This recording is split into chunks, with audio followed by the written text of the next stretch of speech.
So now, ladies and gentlemen, live and in color, it's Mr. Wayne Lovejuice.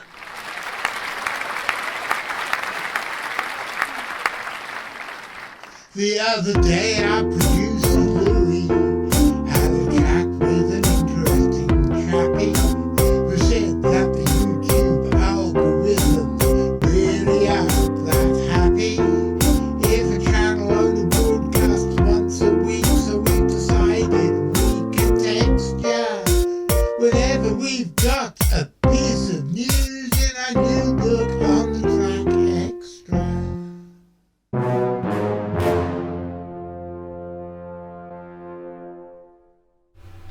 Good evening, ladies and gentlemen. My name's John Downs. I'm the director of the Centre for Fortean Zoology, and welcome to a new episode of On the Track Extra. For those of you who are not aware, every Wednesday evening for about a quarter of an hour, and every Saturday afternoon at 3 for about half an hour, we bring you a show which is a miscellany of hard science, weird shit, and sorry alchemy. Sorry alchemy, sorryality. It's all the same thing, dear boy. Surrealism is when the inhabitants of the Windward Islands endeavour to construct a modern Tower of Babel entirely from the shin bones of eels. Heavenward.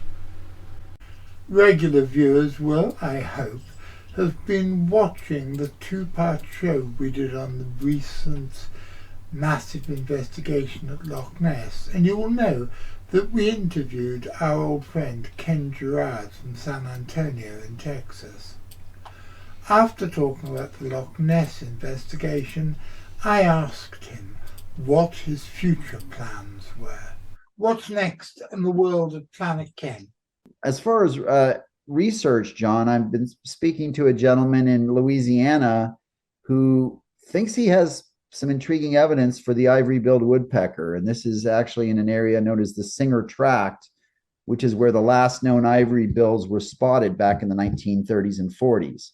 So he's sent me some recordings of vocalizations and wood knocks and things that are very intriguing.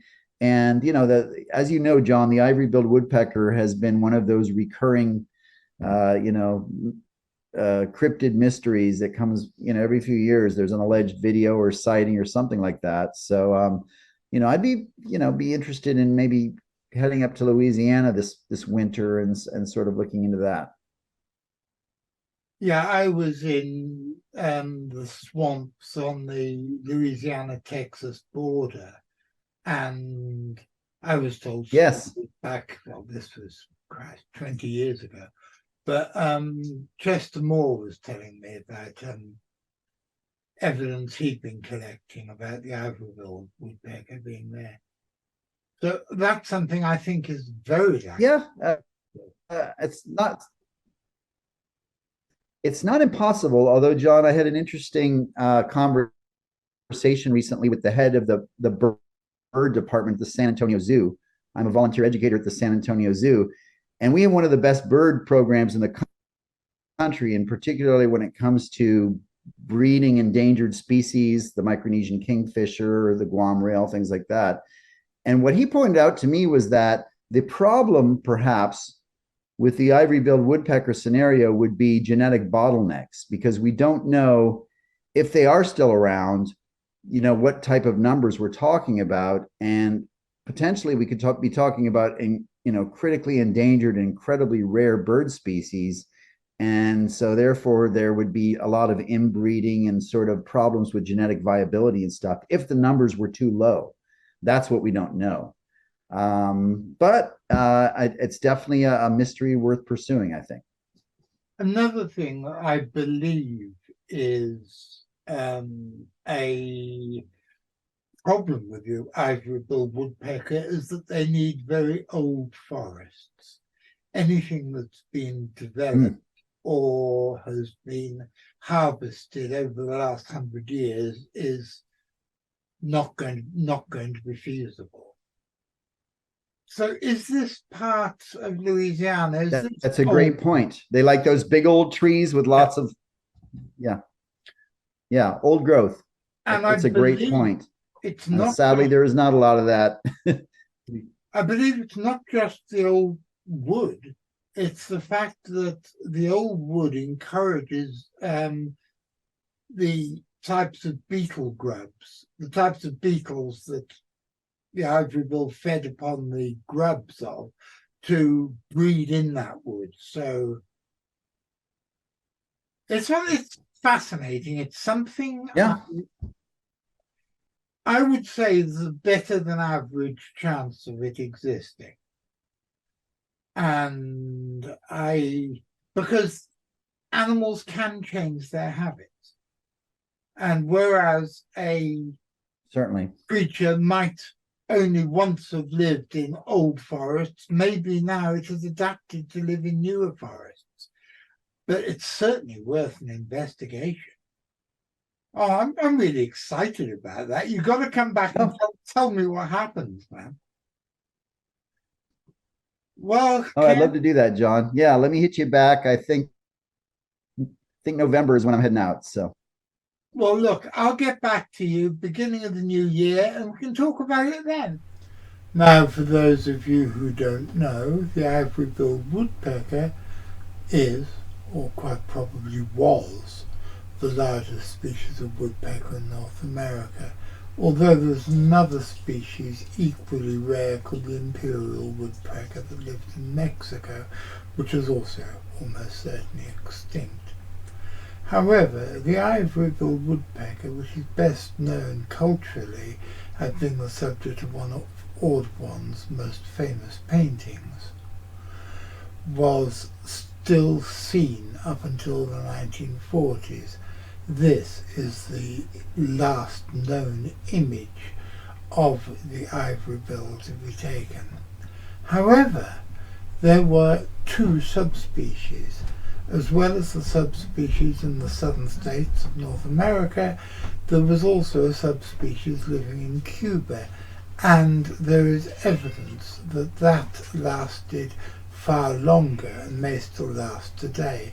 But there are still people, and there have been for the last 80 years, who believe that the magnificent ivory-billed woodpecker has not gone for good and is still hanging on in there in the more remote parts of the southern states of North America.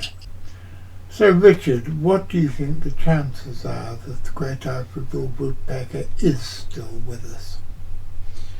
I think the best bet for it is Cuba. I think Cuba, because it's more undisturbed. I suppose it's, by anybody's standard, it's less industrialised, isn't it? Mm. Also on the mainland you've got this thing called the pileated woodpecker, which is superficially similar. So some of the alleged sightings of the great ivory bill might be of the pileated woodpecker.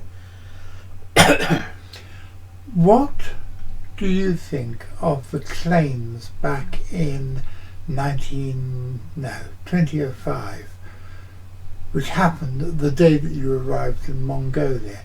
The claims that the ivory-billed woodpecker was rediscovered somewhere in Arkansas.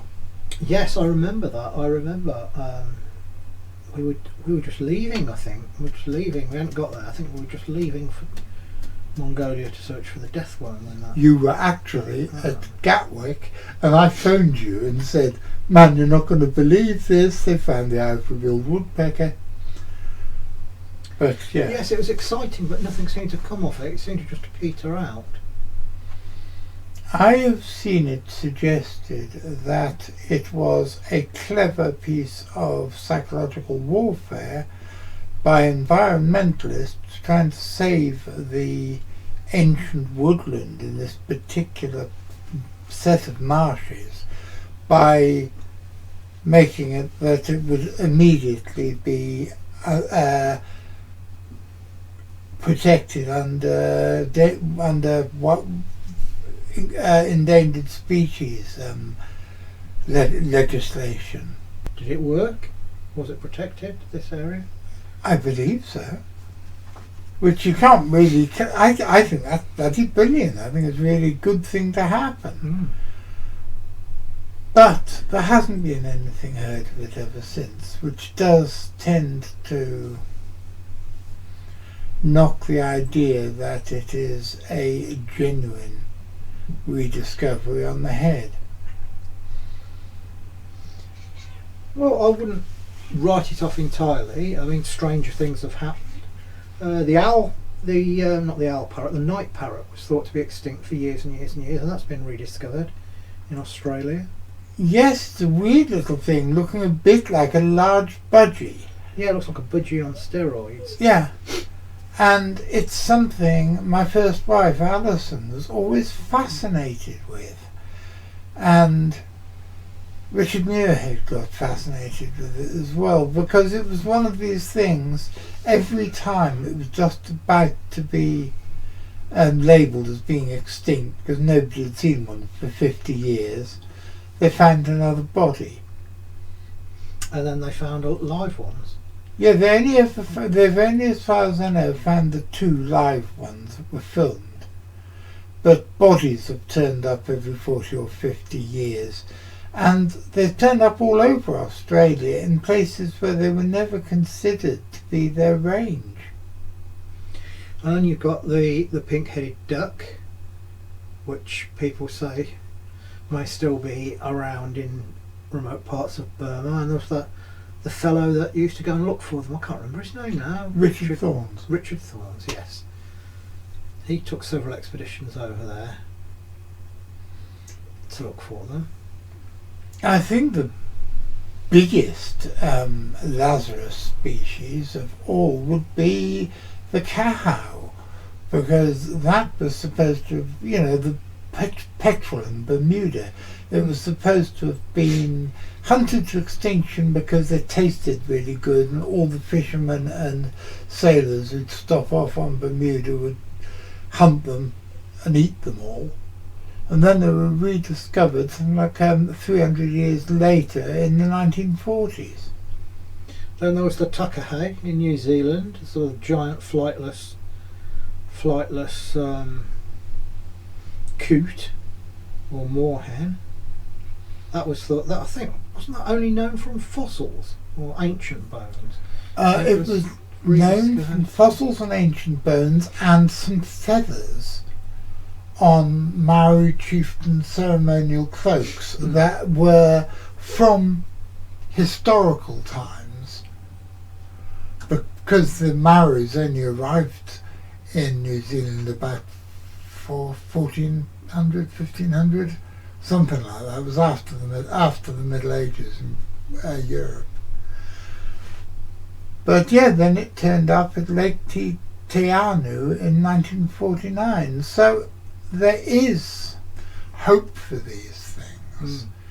And I think a lot of cryptozoologists overlook mystery birds and overlook mystery invertebrates like the giant earwig of St. Helena, because they're not big and spectacular like big feet and yetis and lake monsters.